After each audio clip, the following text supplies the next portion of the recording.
আমার আব্বাজান দাদাজান চরমনের জমিনে ঘুমায় আছে। আমার আব্বাজান বলতেন দিনী মাহফিলে প্রথম থেকে শেষ পর্যন্ত থাইকা যার যার গন্তব্যে চলে গেলে আমল নামার ভিতরে কম পক্ষে হলো 50 লক্ষ নেকি এরকম জমা হতেই পারে না। নিয়াত যাদের সহি, আল্লাহ রাব্বুল আলামিন লক্ষ লক্ষ নেকি তাদের আমল নামায় দান করবে।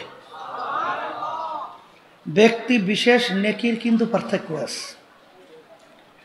কোন এক ব্যক্তি কোরআনুল কারীমের একটা অক্ষর তেলাওয়াত করলো, তার আমল নামার ভিতরে 10 নেকি জমা হইল।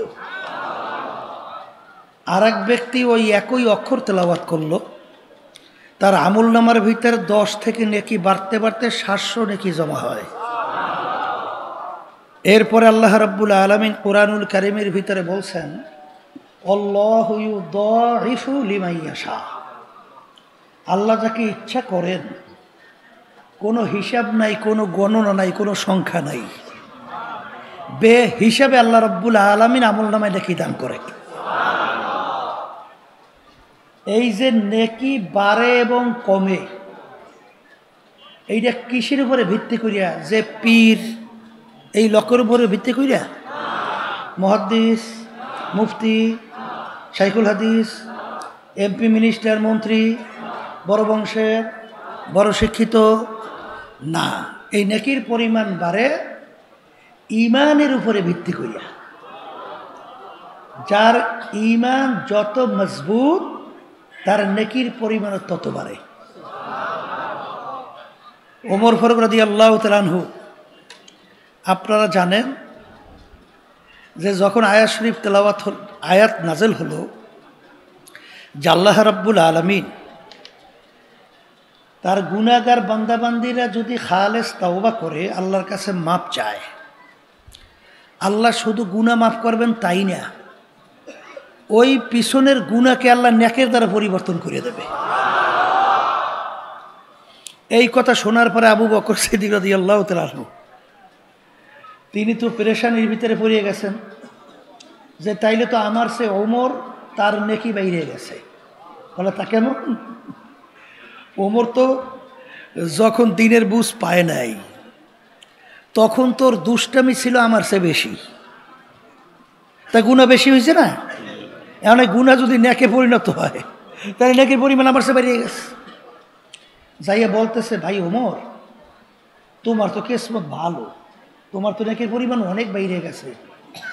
অর্থাৎ বুঝাইতেছে আমার সে মনে হয় তোমার নেকি বাড়ছে, কারণ তুমি যে কাজ করছো ও কাজ তো আমি করতে পারি নাই।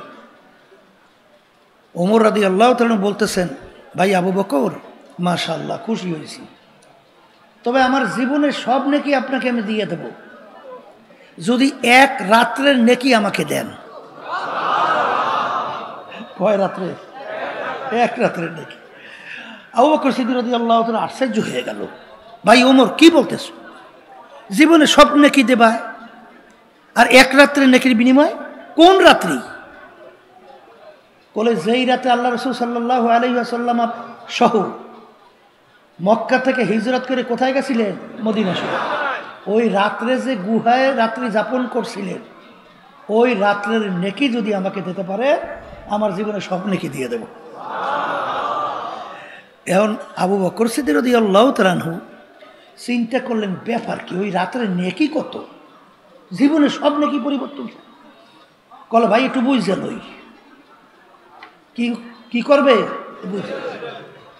আবু বকর সিদ্দিক রাদিয়াল্লাহু তাআলা আনহু যাইয়া বলতেছেন আল্লাহ রাসূল সাল্লাল্লাহু আলাইহি ওয়াসাল্লামকে, আল্লাহ রাসূল, ওমর তো এই কথা বলে, এখন তার সঙ্গে জীবনের নেকি দিয়ে এক রাতে নেকি পরিবর্তন করব? আল্লাহ রাসূল সাল্লাল্লাহু আলাইহি ওয়াসাল্লাম মিসকি হাসেন, কারণ ওমর রাদিয়াল্লাহু তাআলা তিনিও আল্লাহর হাবিবের শ্বশুর, আবু বকর সিদ্দিক রাদিয়াল্লাহু তাআলা আনহু তিনিও শ্বশুর।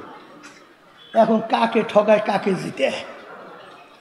বলতেছে যে আপনি পরিবর্তন করবেন কি তা জানি না, তবে ওই রাত্রের নেকির একটা পরিমাণ আমি বলি। যত মানুষ দুনিয়াতে আসছে, যত নেকি করছে করবে, সব যদি এক পাল্লায় দেয়, আর আপনার ওই এক রাত্রের নেকি আর একটা পাল্লায় যদি দেয়, ওই এক রাত্রের নেকির ওজন ঢাইতে যাবে। এখন আপনি পরিবর্তন করবেন কিনা আপনি জানেন। এখন এই নেকির পরিমাণ বাড়ছিল কেন বলেন? ইমানের উপরে ভিত্তি কইরা। কথা ঠিক না বেঠিক? তাদের ইমানের অবস্থান কেমন ছিল? আর আল্লাহ রাব্বুল আলামিন তো আমাদেরকে হুকুম করছেন, আমিনু কামা আমানান নাস। তোমাদের ইমানের ধরনটা কেমন হবে? সাহাবায়ে কেরামরা যেভাবে ইমান আনছিল, তাদের বিশ্বাসটা যেভাবে ছিল, তোমাদের ইমানের ধরন ওইভাবে হবে। তাদের ইমানের অবস্থা কেমন ছিল শোনেন। আবু বকর সিদ্দিক রাদিয়াল্লাহু তাআলা গোলামকে আজাদ করে দিয়ে বলছিলেন, কথা বেশি লম্বা বললাম কারণ আসছেন তো অনেক সময় হয়ে গেছে, সেই জনসভা থেকে শুরু করি এখন পর্যন্ত আছেন, অনেকে খাওয়া দাওয়া করেন নাই, কষ্ট তো হইতেই আছে না। তা যাই হোক, যেই কষ্টের ভিতরে ইবাদতে কষ্ট বেশি, সব তত বেশি। এই কথা ঠিক না? ঠিক। কষ্ট তো একটু হয়ই। আল্লাহ তৌফিক দান করুক, আল্লাহ নেকের পরিমাণ বাড়াই, নাজাতের ওসিলা বাড়াই দেন আল্লাহ। তাই যেই কথা বলতে চাইছিলাম যে আবু বকর সিদ্দিক রাদিয়াল্লাহু তাআলা আনহু কে মাইকে শব্দ তো ভালোই পাইতে আছে, ওদিকে কি হয়েছে? বাম পাশে আরে খালি আওয়াজ বাড়াইলেই হবে, এদিকে তো আওয়াজ খুব সুন্দর হইতেছে। এই বাম পাশে জানি কি হয়েছে। তা যাই হোক, ওই শব্দ করে কথা বললেন না, একটু চুপ থাকলে কথা আশা করি আল্লাহর রহমতে বোঝা যাবে। গোলাম আজাদ করে দিয়ে বলছিলেন, গোলাম তুমি আজাদ, মাঝে মাঝে কিন্তু খাদ্য নিয়ে আসতে পারে, নিয়ে আইসো। গোলাম বিভিন্ন সময় খাদ্য নিয়ে আসে, জিজ্ঞাসা করে তুমি কিভাবে কামাই করছো? হুজুর এইভাবে এইভাবে। যখন দেখতেন হালাল তিনি খাইতেন। একদিন পেটেও বড় ক্ষুধা, গোলাম খাদ্যও নিয়ে আসছে। কথা বেশি লম্বা না, সংক্ষেপ বলছি। ইমানকে মজবুতির জন্যে তিনি না জিজ্ঞেস করে খাদ্য খাইয়ে ফেলছে। গোলাম বলতেছে, হুজুর আপনি তো অন্য অন্য সময় না জিজ্ঞেস করে খান না, আজকে জিজ্ঞেস না করে খাইলেন। বলে বাবা তুমি তো অন্য সময় দেখছি হালাল উপায়েই তুমি কামাই করো, আজকে পেটেও বড় ক্ষুধা ছিল, চিন্তা করছি তুমি হালাল উপায়েই তো কামাই করে নিয়ে আসছো, এই জন্য তাড়াহুড়ো করে খাইয়ে ফেলছি। এখন বলো তুমি কিভাবে কামাই করছো? তখন গোলাম বলতেছে, হুজুর আমি যখন কাফের ছিলাম, জাদুবিদ্যার মাধ্যমে একটা লোককে তদবির করছিলাম, ওই লোকটা ভালো হয়ে গেছে, তার সঙ্গে দেখা, সে ওই যে ভালো হয়েছে ওই বিনিময়ে আমাকেই খাদ্য দিছে, সেই খাদ্য এই।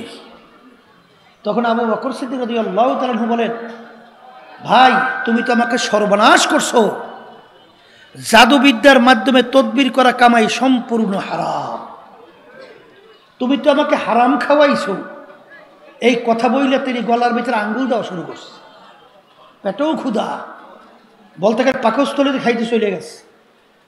সে যাই না খাইছে না, না যাই না খাইছে, আল্লাহ কি ধরপাকড় করবে? তারপরেও তিনি খাদ্য বাড়ি করার জন্য চেষ্টা করতেছে। লোকেরা বলে, হুজুর আপনাকে তো আল্লাহ ধরপাকড় করবে না, আর খাদ্য আপনি না যাই না খাইছেন, পাকস্থলীতে চলে গেছে, বলতে গেলে আপনি নিজেকে কষ্ট দেন কেন?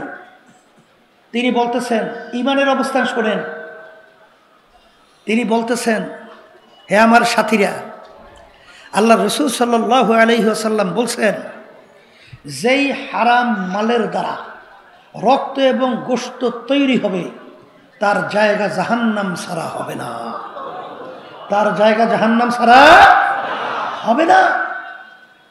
আমি আবু বকর যদি মারাও যাই, তারপরে ওই খাদ্য আমি পেট থেকে বের করেই ছাড়ব।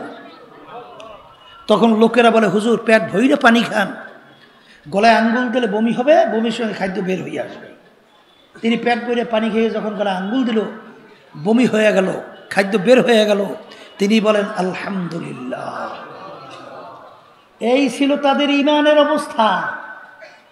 ওমর ফারুক রাদিয়াল্লাহু তাআলা আনহু, আপনারা জানেন নীল নদী, শোনেন নাই? নীল নদীর নাম শুনছেন? শুনছেন তো? নীল নদীর একটা নিয়ম ছিল, প্রতি বছর একটা সময় শুকাইয়া যাইত। যুবতী একটা সুন্দরী মেয়েকে যদি নীল নদীর ভিতরে বলি দেওয়া হইতো, বলি বোঝেন তো, ওই হিন্দুরা কয় বলি, মানে জবাই করা হতো, তাইলে পানি আসতো, নাহলে পানি আসতো না। আর ওই পানি এত জরুরি গুরুত্বপূর্ণ, ওই পানি খাইয়ে মানুষ বাঁচত, আর ওই পানি দিয়ে ফসল হয়, ফসল খাইয়ে মানুষ বাঁচে। এখন যখন মুসলমানদের আয়ত্তে নীল নদসহ যখন তাদের আয়ত্তে এসে গেল, এখন নিয়ম অনুযায়ী তো নীল নদীর পানি বলেন শুকিয়ে গেছে না? শুকিয়েছে। এখন নিয়ম কি? সুন্দরী একটা যুবতী মেয়েকে জবাই, নালে পানি। এখন এলাকার লোক সব গেছে গভর্নর, হুজুর নীল নদীর পানি শুকাইছে, যদি যুবতী মেয়েকে জবাই করা না হয় পানি আসবে না, সব আমরা না খাইয়ে পানি মারা যাব। এখন নাউজুবিল্লাহ, আল্লাহ মাফ করুক, আমাদের যুগ যদি হইতো তাহলে কত ফাতুয়া যে বের হইতো, এর কোনো শেষ না। কথা বলেন না কেন? কোনো ফতুয়া শেষ আছে? তখন ফতুয়া বের হইতো লক্ষ লক্ষ কোটি কোটি মানুষের জীবন, এ তো আগে বাঁচা দরকার। একটা জীবন গেলে করার কি? আগে তো লক্ষ লক্ষ মানুষের জান বাঁচুক। কথা হয় না? কথা ঠিক না? ঠিক। তাদের ইমানের অবস্থা কেমন ছিল? যখন গভর্নর বলে এই সিদ্ধান্ত তো আমি দিতে পারবো না, আমিরের থেকে সিদ্ধান্ত আসা লাগবে। আমিরের কাছে সংবাদ পৌঁছল, আমির নীল নদীর পানি শুকাইছে, যুবতী মেয়ে জবাই না করার পর্যন্ত পানি আসবে না, লক্ষ লক্ষ মানুষ পানি না খাইয়ে মরবে, ফসল হবে না, ফসল না খাইয়ে মারা যাবে। কি করা? যুবতী মেয়ে তো একটা জবাই করা লাগবে। আমির কি বলছেন? আমির কথার কথা, বলো কি? তাহলে একটা মেয়ে জবাই দেওয়ার মধ্যে পানি আসা না যাওয়ার ক্ষমতা, তা আমার আল্লাহর ক্ষমতা কোথায়? হ্যাঁ, আমির নীল নদীর কাছে চিঠি লেখে। সুবহানাল্লাহ বলেন না? কার কাছে চিঠি লেখে? আমাদের যুগে নাউজুবিল্লাহ যদি আমরা দেখতাম শুনতাম, তাইলে তো আর লকব লাগাইতে মোটেও ভুল করতাম না, পাগলের জাত। নদীর কাছে চিঠি লেখে, এখনো সুস্থ মানুষ পারে? কথা বলেন, পারে? নীল নদীর কাছে চিঠি লেখে। কে লেখে? আমিরুল মুমিনিন। হে নীল নদী, তুমি যদি আল্লাহর হুকুমে জারি হও তাহলে জারি হইয়া যাও, আর যদি আল্লাহর হুকুমে জারি না হও তোমার পানি আমাদের লাগবে না। Direct action. যাও, চিঠি নিয়ে নীল নদীর ভিতরে ফালাও। চিঠি নিয়ে নীল নদীতে ফালাইতে দেরি, সঙ্গে সঙ্গে পানি এসে নীল নদী পানিতে টয়টুম্ব। ওই যে নীল নদী পানিতে ভরছে, আজ পর্যন্ত আর কোনোদিন শুকায় না। এর নাম হলো ঈমান। কথা বুঝেন নাই? আমার বাচ্চাদেরকে বলবো, সাহাবায়ে কেরামদের জামাত এলাকায় দাওয়াত দেওয়ার জন্য যখন গেল, এলাকার লোক এত খারাপ, দাওয়াত তো গ্রহণ করেই নাই, বরঞ্চ তারা একটু বসবে, শুইবে, জায়গাও দেয় নাই। এখন রাত্রি হয়ে গেছে, কোথায় রাত্রি যাপন করবে? সাহাবায়ে কেরামদের জামাতের আমির তিনি সিদ্ধান্ত নিলেন জঙ্গলের মধ্যে রাত্রি যাপন করবে। কোথায়? হ্যাঁ, এই জঙ্গলের মধ্যে তো হিংস্র প্রাণীর অভাব আছে। বাঘ, সিংহ, বিষাক্ত সাপ, আরও তো আর আদার্স কোনো শেষ নাই। যখন সাহাবায়ে কেরামদের জামাত জঙ্গলের ভিতরে ঢুকতেছে, তখন এলাকার লোকেরা বলতেছে, শুনছি মুসলমান বলে পাগলের জাত, আসলেই তো আচ্ছা পাগল, নালে জঙ্গলের ভিতরে কোনো সাধারণ জ্ঞান যার আছে কেউ ঢোকে? এ তো একজনও কালকে তালাশ করে পাওয়া যাবে না। কিন্তু সাহাবায়ে কেরামদের জামাত জঙ্গলের ভিতরে ঢুইকা জামাতের আমির, জংলা হিংস্র পশু পাখি সবাইকে লক্ষ্য করিয়া কি দেয় ভাষণ, বক্তব্য। হে জংলা পশু পাখিরা, আমরা নবীর একদল সাহাবারা আসছি। সবাই বলেন সুবহানাল্লাহ। আজকে রাত্রে আমরা এখানে যাপন করতে চাই, তোমরা সবাই এখান থেকে সইরে যাও। কথার কথা, বক্তব্য দিতে দেরি, বাঘ তার বাচ্চা মুখের ভিতরে কামড় দিয়ে দৌড়, সিংহ তার বাচ্চাকে মুখের ভিতরে নিয়ে দৌড়, গর্তের ভিতরে বিষাক্ত সাপ উঠে দৌড়, এমনকি গর্তের পিপিলিকা পর্যন্ত সব উঠে দলে দলে, জায়গা একেবারে পরিষ্কার। এর নাম হলো ঈমান। এর নাম কি? এখন অনেকে তো বিভিন্ন অঙ্ক কষায়, ইঞ্জিনিয়ারিং অঙ্ক। ইঞ্জিনিয়ারিং অঙ্ক বোঝেন নাই? ওই যে ইঞ্জিনিয়ার সাহেব পালকির ভিতরে, এখন আমাদের বয়সেও খুব কম দেখছি, অনেকে তো তোমরা দেখোই না। আগে ওই মুরব্বীরা পালকিতে চড়তো, পালকি পালকি শোনো নাই? পালকিতে। এখন ইঞ্জিনিয়ার সাহেব সে তো পালকির ভিতরে, এখন যারা ওই পালকি টানতো ওদেরকে কি জানি খালাসি না জানি কি কইতো, হ্যাঁ হ্যাঁ, ওই যারা টানে। এখন ইঞ্জিনিয়ার তো পালকিতে বসা, আর অন্যান্য তাদের কাণ্ডের ভিতরে পালকি বাস। আচ্ছা, সামনে খাল আসছে, খাল, খাল চেনেন? চেনেন না? চেনেন তো? এই আমরা তো খালই কই, আমরা তো খাল কর। এই এখন খাল আসছে, খাল। এখন যারা পালকি টানে বলতেছে, স্যার পালকি থেকে নামা লাগবে। কেন? সামনে খাল, না নামলে তো আপনি ডুবে যাইবেন। কলে একটু ঠরো, একটু থামো তো, দেখি কি হইল, তোমরা একটু পানি মাপো। এবং খালের পার, সেখানে পানি 1 ফুট। কয় ফুট? এরপরে যত নিচে যায়, দেয় 2 ফুট, 3 ফুট, 3.5 ফুট। এরপরে আবার উপরের দিকে উঠছে 1 ফুট। এখন গড় করছে, গড় করিয়ে দেখে খালের ভিতরে পানি এসে 2 ফুট। কয় ফুট? পানি কয় ফুট? গড় করছে 2 ফুট। এখন বলতেছে, হ্যাঁ হিসাব নিকাশ ঠিক, পালকি চলবে, চালাও। পালকি কি চালাও। এখন ইঞ্জিনিয়ার বলছে পালকি চালাও, চলবে। যেই 3.5 হাত পানির কাছে গেছে, এখন তো পানি পালকির ভিতরে উঠে ডুবে ডুবে অবস্থা। এই দাঁড়াও দাঁড়াও, কি হইল? আমার হিসাব ভুল হয়েছে নাকি? হিসাব তো ভুল হয়েছে নাকি? নাহলে আমার পালকি ডুবে কেন? তখন যারা পালকি টানে তারা বলতেছে, স্যার সব জায়গায় ইঞ্জিনিয়ারিং হিসাব চলে না। তাই বর্তমানে এক শ্রেণী আমরা আজকাল ইঞ্জিনিয়ারিং হিসাব করি, সব জায়গায় ইঞ্জিনিয়ারিং হিসাব চলে না। ওয়ালা তাহিনু ওয়ালা তাহজানু ওয়া আনতুমুল আ'লাউনা ইন কুনতুম মুমিনিন। আমার মালিক বলেন, তোমরাই বিজয় হবে, তোমাদের কোনো ভয় নাই, তোমাদের কোনো চিন্তা নাই। বিজয় কারা হবে? জোরে কোন? তোমাদেরই বিজয় হবে যদি তোমরা মুমিনের চরিত্র অর্জন করতে পারো। বিজয় দেওয়ার মালিক কে? জোরে বলেন কে কে? এখানে ইঞ্জিনিয়ারিং করলে কিন্তু ডুবে মরা লাগবে।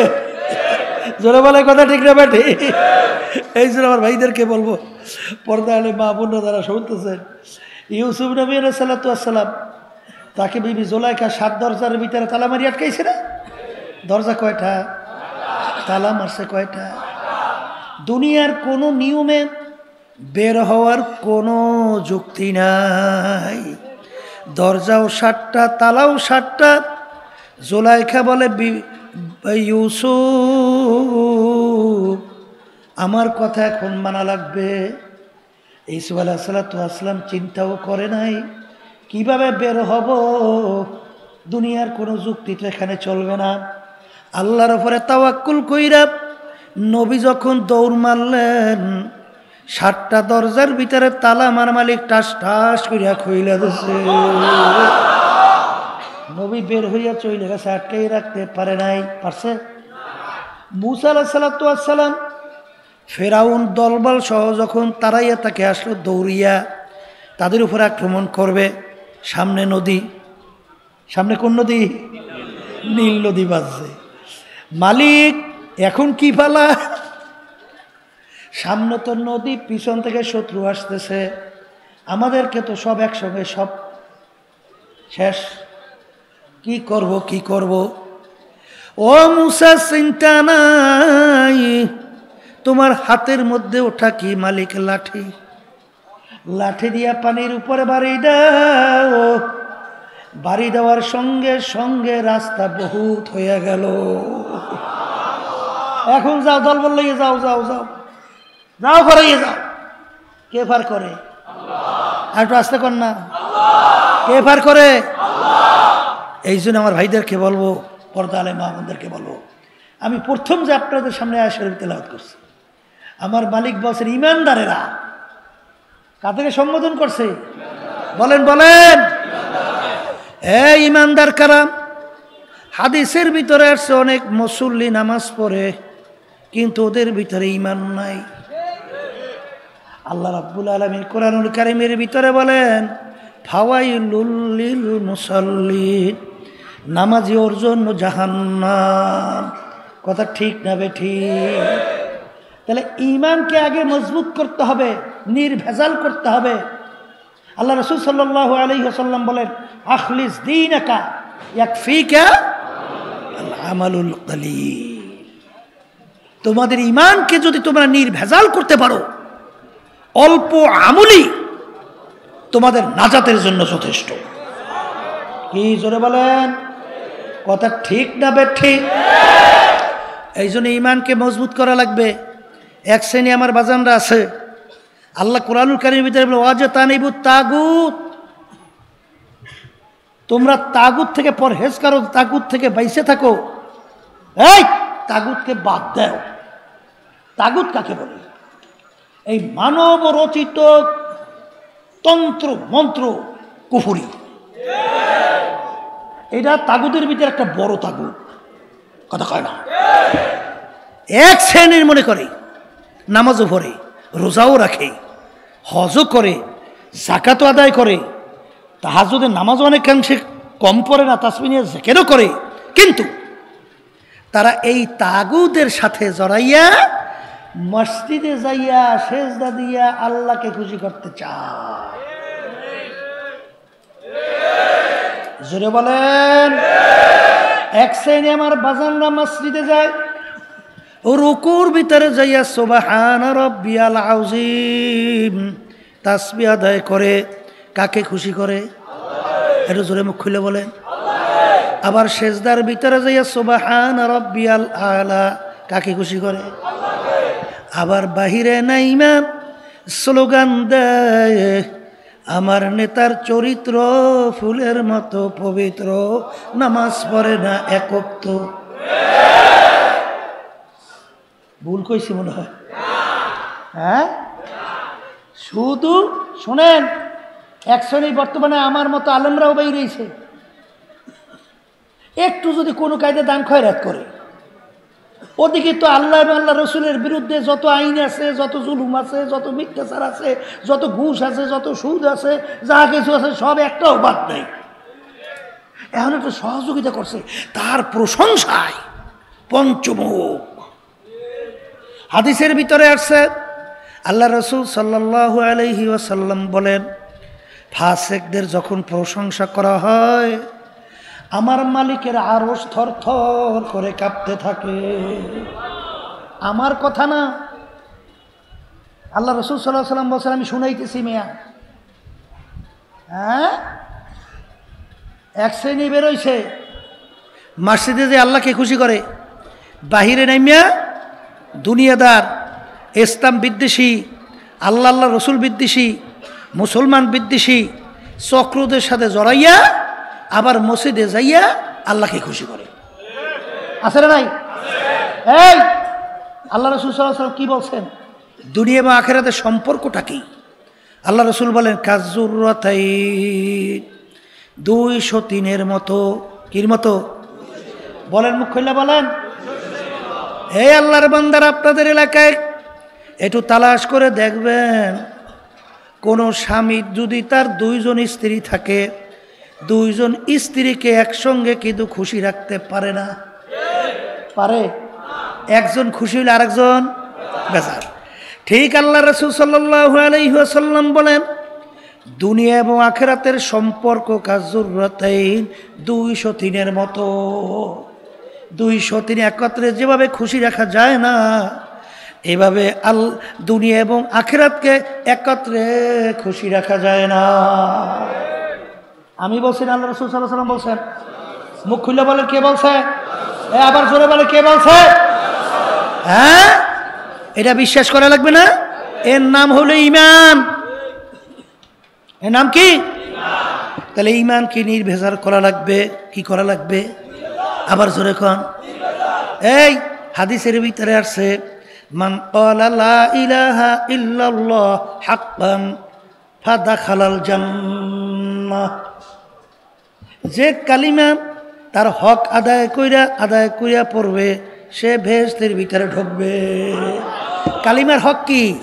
লা মাকসুদা ইল্লাল্লাহ, লা মাহবুবা ইল্লাল্লাহ, লা মাতলুবা ইল্লাল্লাহ, লা মাশুকা ইল্লাল্লাহ, লা ইলাহা ইল্লাল্লাহু মুহাম্মাদুর রাসূলুল্লাহ। বাজার উরানিকারী ইব্রাহিম সাহেব রাহমাতুল্লাহি আলাইহি, তিনি বলতেন, লা যখন বলো মাথায় ডান দিকে ঘুরাও, আর লাল তরবারি নিয়ে গয়রুল্লাহকে কাটতে থাকো, কলব থেকে সমস্ত গয়রুল্লাহকে ফালাইতে থাকো। লা বইলা যখন মাথা ডান দিকে ঘুরাও, খেয়াল করো আমার কলবের ভিতরে আমার পীরগিরি নাই, আমার মুফতিগিরি নাই, আমার মুহাদ্দিসগিরি নাই, আমার টাকার গরম নাই, আমার ক্ষমতার গরম নাই, আমার বংশের গরম নাই, আমার শিক্ষার গরম নাই, আমার মেম্বারগিরি নাই, আমার চেয়ারম্যানগিরি নাই, আমার এমপিগিরি নাই, আমি অমুক টমুক সভাপতিগিরি নাই, নাই নাই নাই। আল্লাহ বাদে কেহ মাবুদ নাই, আল্লাহ বাদে কেহ মাবুদ নাই। ঈমানকে মজবুত করা লাগবে। দ্বিতীয় নম্বরে ঈমানদারদেরকে আল্লাহ বলেন, হে ঈমানদারেরা, তোমরা আমাকে ভয় করো, ভয় করার মতো ভয় করো। কে বলছেন? জোরে বলেন, কে বলছেন? বাজান, ভয় কি জিনিস? আল্লাহু আকবার। হাদিসের ভিতরে আসছে, যার ভিতরে আল্লাহর ভয় পয়দা হবে, আমার মালিকের আযাব ও গজবের ভয় পয়দা হবে, তার আমলনামা থেকে গুনাহগুলো এইভাবে ঝইরা পড়বে, যেরকম একটা গাছের পাতা যদি শুকায়া যায়, গাছের পাতা যদি গাছকে ঝাঁকা দেয়, যেরকম পাতাগুলো ঝরঝর করে এরকম পইরা যায়। যার ভিতরে আল্লাহর ভয় পয়দা হবে, তার আমলনামা থেকে গুনাহগুলো এইভাবে ঝইরা পইরা যায়। সবাই জোরে বলেন সুবহানাল্লাহ। এই আল্লাহর বান্দারা, পর্দালে মা বোনেরা, যেই আল্লাহর বান্দা বান্দির ভিতরে আমার মাওলার ভয় পয়দা হবে না, ওই আল্লাহর বান্দা বান্দি কোনদিন গুনার থেকে ফিরতে পারবে না। জোরে কান, পারবে? জোরে বলেন, পারবে? মূসা আলাইহিস সালামের জামানায়, আল্লাহু আকবার, এক আল্লাহর বান্দার ঘরের ভিতরে কোনো খাবার নাই, বাচ্চাগুলো পেটের ক্ষুধায় কান্দে, এত নিচ্ছ, এত অসহায়, মায়ের সামনে বাচ্চাগুলো এমনভাবে চিল্লাইয়া কান্দে পেটের ক্ষুধায়, মা সহ্য করতে পারে না। পাশের বাড়িতেই বড় লোক, তার কাছে যখন মা দৌড়ে গেল, ভাই আমার বাচ্চাগুলো পেটের ক্ষুধায় মরণাপন্ন, একটু খাবার দাও, বাচ্চাগুলোকে খাওয়াবো। ওই বদমাইশ বলতেছে, তুমি যদি আমার সঙ্গে খারাপ কাজে লিপ্ত হতে পারো, বিনিময় খাদ্য তোমাকে আমি দেব। ওই আল্লাহর বান্দী আল্লাহর ভয় ফিরে আসলো। আল্লাহু আকবার। আয়েশা দেখে বাচ্চাগুলো এখন শ্বাসও টানতে পারে না, এরকম রুহুটা বের হবে। মায়ের সামনে বাচ্চা মারা যাবে, মার হুঁশ নাই। মা দৌড় দিয়া যাইয়া বলে, তোর প্রস্তাবে আমি রাজি, আগে খাদ্য দে, বাচ্চাগুলো বাঁচুক। যখন বদমাইশ খারাপ কাজের জন্য সামনে অগ্রসর হওয়া শুরু করলো, ওই আল্লাহর বান্দির শরীরের মধ্যে থর থর করে কম্পন শুরু হয়ে গেল, সমস্ত শরীর থর থর করে কাঁপতেছে। তখন ওই আল্লাহর বান্দা বলে, হে আল্লাহর বান্দি, তোমার শরীর এরকম থরথর করে কেন কাঁপতেছে? তখন আল্লাহর বান্দি বলে, আল্লাহর ভয় আমার শরীরের ভিতরে কম্পন শুরু হয়ে গেছে। তখন আল্লাহর বান্দার মধ্যে আল্লাহ রাব্বুল আলামিন চিন্তার পরিবর্তন ঘটাইয়া দিল। আল্লাহর বান্দা বলে, ওরে আমার মালিক, আমার চেন্নে মুখ হারাম জালেম দ্বিতীয় দুনিয়ায় থাকতে পারে না।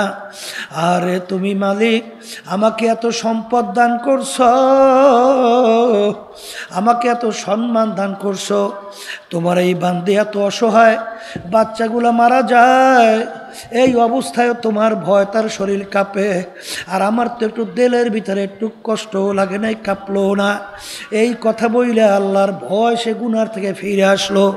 আর ডাক দে বলে, আল্লাহর বান্দি, তোমার যত মাল লাগে বস্তা ভইরা নাও, খাবার নিয়ে বাচ্চাদেরকে খাওয়াও। আমার মালিক তার তওবা এমনভাবে কবুল করলো, আল্লাহ রাব্বুল আলামিন জামানার নবী মূসা আলাইহিস সালাতু ওয়াস সালামকে বলে, হে জামানার নবী মূসা, যাও যাও, তুমি আমার ওই বন্দাকে সুসংবাদ দাও, আমি ওর জীবনের গুনাহ খাতা মাফ কইরা দিলাম, এই সুসংবাদ যাইয়া ওকে তুমি জানাও। জয় মূসা আলাইহিস সালাম চিন্তা করলেন, ব্যাপার কি, আল্লাহর বান্দা এমন কি কাজ করলো, আল্লাহ আমাকে নিজে সুসংবাদের জন্য পাঠায়। যাইয়া তালাশ করে বের করার পরে নবী বলে যে, আমার মালিক তোমার কাছে সুসংবাদ পাঠাইছে, তোমার জীবনের সব গুণ আমার মাওলায় মাফ কইরা দিছে। বলো এমন কি তুমি এক আমল করছো? তখন ঘটনা যখন খুইলা বলল, ওয়ানাহান নাফসা আনিল হাওয়া ফাইন্নাল জান্নাতা হিয়াল মাওয়া। যেই আল্লাহর বান্দা বান্দি আমার মাওলার ভয় গুনার থেকে ফিরা থাকবে, আমার মালিক বলেন তাদের জন্য আমি বেহেশত ঘোষণা করলাম। এই জন্য আমার ভাইদেরকে বলবো, পর্দায় মা বোনদেরকে বলবো, আল্লাহর ভয় ভিতরে পয়দা করা লাগবে। আল্লাহর ভয় যদি ভিতরে পয়দা না হয়, বাজার সে কিন্তু ইসলামের ব্যানার লাগাইয়া, পীর হইয়া, মুফতি হইয়া, মুহাদ্দিস হইয়া আল্লাহ এবং আল্লাহর রসুলের বিরুদ্ধাচারণ করতে একটু দ্বিধা করবে না। জোরে বলো কথা ঠিক না বেঠিক? এই জন্য আল্লাহর ভয় ভিতরে পয়দা করা লাগবে। 3 নম্বরে বলছিলাম, ওয়ালা তামুতুন্না ইল্লা ওয়া আনতুম মুসলিমুন। আমার মালিক বলেন, খবরদার, সতর্কবাণী, মুসলমান না হইয়া কেউ মরিও না। এখন অনেকে মনে মনে বলতে পারেন, হুজুর আলহামদুলিল্লাহ, আল্লাহ আমরা তো মুসলমান, মাশাআল্লাহ, আল্লাহ কবুল করুক। কিন্তু বাজানদেরকে বলবো, পর্দা আলে মা বোনরা যারা শুনছেন, মুসলমানের ঘরে জন্মগ্রহণ করলেই মুসলমান হওয়া যায় না। বাজান, মুসলমান একটা আরবি শব্দ, ইংরাজিতে বলে সারেন্ডার, বাংলা অর্থ আত্মসমর্পণ। বাজান, যেরকম নাকি ঘোড়ার মুখের মধ্যে লাগাম লাগাইয়া যখন লাগাম সওয়ারি হাতে ছাড়ে, তখন ঘোড়ার নিজের ব্যক্তিগত শক্তি, বুদ্ধি, চালাকি আর কিন্তু চলে না। সওয়ারি ঘোড়াকে যেভাবে চালায় ওইভাবে চলার নামে হইল লাগাম লাগানো। জোরে বলেন কথা ঠিক না বেঠিক? হে কবরের যাত্রীরা, আমরা যারা মুসলমান দাবি করি, আমরা সবাই কিন্তু কালিমা পড়ছি কি পড়ি নাই? কি কালিমা পড়ছি? লা ইলাহা ইল্লাল্লাহু মুহাম্মাদুর রাসূলুল্লাহ সাল্লাল্লাহু আলাইহি ওয়াসাল্লাম। অর্থ কি? এই কালিমার মুখে লাগাম লাগাইছি। এখন এক শ্রেণী আমার বাজানরা মুসলমানের ঘরে জন্মগ্রহণ কইরা তাদের কালচার, তাদের আদর্শ, তাদের সংস্কৃতি ভালো লাগে বিজাতিদের, অন্য নাস্তিকদের, মুসলমান বিদ্বেষী চক্রদের। জোরে বলেন কথা ঠিক না ভাই ঠিক? এ মুসলমান সইনা রাখো। এই জন্য এক কবি বলছিলেন, মুসলমান না আমেরিকা, লা লন্ডন সে উলফত, হামি মস্তে মদিনা কর খোদায়া। হে মুসলমান সন্তান, তোমার রাস্তা তো আমেরিকা, লন্ডন, আল্লাহু আকবার। এই ভারত বিজাতিদের রাস্তা তোমাদের রাস্তা না। তোমাদের রাস্তা হলো মদিনা শরীফ। ঘুমাই আছেন সরদার দো জাহান মুহাম্মদুর রাসূলুল্লাহ সাল্লাল্লাহু আলাইহি ওয়াসাল্লামের রাস্তা হইল তোমাদের রাস্তা। জোরে বলেন কথা ঠিক না বেঠিক? এ মুসলমান, মুসলমান যারা দাবি করো, আজকে আফসোস হয়, বাংলাদেশে ভারতের প্রধানমন্ত্রী ছিল বাজপেয়ী, যখন বাংলাদেশের ভিতরে আসছিল তখন কি পইরা আসছিল? জোরে কান ধুতি, আবার জোরে কান কি পইরা আসছিল? এই ধুতি কেমন দেখায়? হ্যাঁ কি? তারপরে ওদের জাতীয় পোশাক ওরা ছাড়ে নাই। আসতে কয়, ওদের জাতীয় পোশাক ছাড়ে নাই। আর আমাদের মুসলমানের কি হলো? আজকে অনেক মুসলমান সন্তানদের কালচার, পোশাকাদি এবং সংস্কৃতি ভালো লাগে বিজাতিদের। জোরে বলেন, এই কথা ঠিক না বে ঠিক? হ্যাঁ, মান তাশাব্বাহা বিকওমিন ফাহুয়া মিনহুম। আল্লাহ রাসূল সাল্লাল্লাহু আলাইহি ওয়াসাল্লাম বলেন, দুনিয়ার ভিতরে যাদের সঙ্গে তোমার সাদৃশ্য থাকবে, সম্পর্ক থাকবে এবং মোহাব্বত থাকবে, তাদের সঙ্গে কিয়ামতের ময়দানে হাসর হবে। কি কথা কি বুঝাইতে পারছি না পারি নাই? একটু জোরে বলেন, পারছি না পারি নাই? হ্যাঁ, যদি পাইরে থাকি, এই জন্য আমার ভাইদেরকে বলো, পর্দা আলে মোহাম্মদকে বলবো, মুসলমানি বুয়াদ গরদান নেহাদান এনানে খদ বাদাস্তে খাজাদাদার। লাগাম লাগানোর মতো লাগাম লাগাইতে হবে। আল্লাহ এবং আল্লাহ রসুল যেটাকে ভালো বলে, তোমার আমার সেইটাকে ভালো বলতে হবে, যেটাকে খারাপ বলে সেইটাকে খারাপ বলতে হবে। রাজি আছি কেডা কেডা? এ কে কে রাজি আছেন? হাত উঠান, আল্লাহ দেখুন। নারায়ে তাকবীর। পর্দারে মা বোনরা হাত উঠান, আল্লাহ দেখুন। আল্লাহ আপনি কবুল করে নেন। আমরা নিয়ত করছি, এই শক্তি আমাদের আছে, লক্ষ্যে পৌঁছে শক্তি আমাদের নাই। আছে?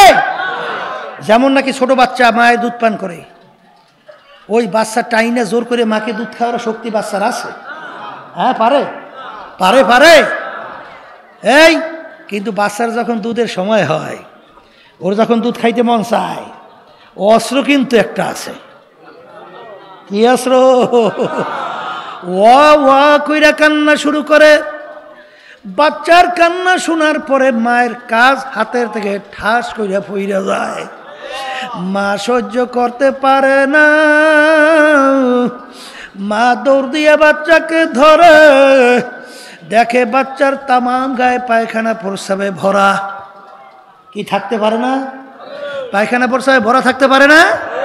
এখন মা রাগ করে বাচ্চাকে আগুনের ভিতরে ফেলাইয়ে দেয়, পানির মধ্যে। এই নিচে ঢিল মাইরিয়া জমিনে ফেলাইয়ে দেয়। আরে ফালায় তো না, বরঞ্চ ধোয়াইয়া মুসাইয়া কোলের ভিতরে নিয়ে চুমা দেয়, আদর করে। এ আল্লাহর বান্দারা, পর্দা আলে মা বোনেরা, মা সন্তানকে যত মায়া করে, আমার মালিক বান্দা বান্দিকে তার সে শত হাজার লক্ষ গুণ বেশি মায়া করে বান্দা বান্দিকে। এ জোরে বলো কথা ঠিক না ঠিক?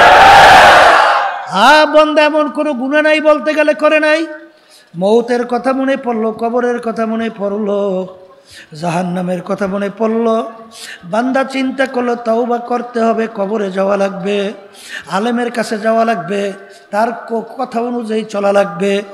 বান্দা রওনা করলো, আরে পথের মধ্যে হায়াত শেষ, বান্দা মারা গেল। এখন বেহেশতে ফেরেশতাও আসছে, বান্দার রূহকে বেহেশতে নেওয়ার জন্য, জাহান্নামের ফেরেশতাও জাহান্নামের রূহকে নেওয়ার জন্যে।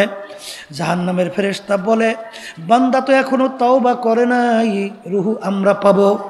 বেহেশতের ফেরেশতা বলে, বান্দা তো তওবা করার জন্য রওনা করছে, পথের মধ্যে হায়াত শেষ, বান্দার কি দোষ, রূহ আমরা পাবো। ঝগড়া বাজে না বাজে না? ঝগড়া বাজে না বাজে নাই? হ্যাঁ, এই আল্লাহ রাব্বুল আলামিন ফেরেশতাদেরকে ডাক দিয়ে বলে, ফেরেশতারা জমিন মাপো, আমার বান্দা যেখানে মারা গেল সেখান থেকে তার বাড়ি কাছে না আলেমের বাড়ি কাছে? যদি তার বাড়ি কাছে হয় রূহ নিয়া যাইবে জাহান্নামের ফেরেশতা, আর আলেমের বাড়ি যদি কাছে হয়, তার বাড়ি দূরে হয়, রূহ নিয়া যাইবে বেহেশতের ফেরেশতা। আল্লাহর বান্দা যেখানে মারা গেল, ঘটনা ছিল তার বাড়ি ছিল কাছে, আলেমের বাড়ি দূরে। জোরে বলেন কথা ঠিক কিনা? আল্লাহ রাব্বুল আলামিন জমিনকে ডাক দিয়ে বলে, জমিন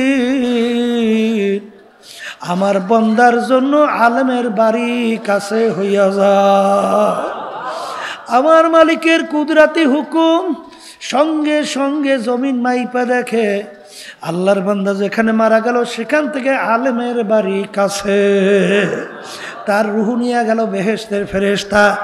এ আল্লাহর বান্দারা, পর্দা আলে মা বোনেরা, তুমি আর আমি আল্লাহর উপর তাওয়াক্কুল কইরা আমার মালিককে পাওয়ার জন্যে, নবীর রসুলের তরিকা অনুযায়ী চলার জন্যে যদি নিয়াত কইরা নামতে পারি, যত বিপদ মুসিবত সামনে আসুক না কেন, আমার মালিক মান আতানি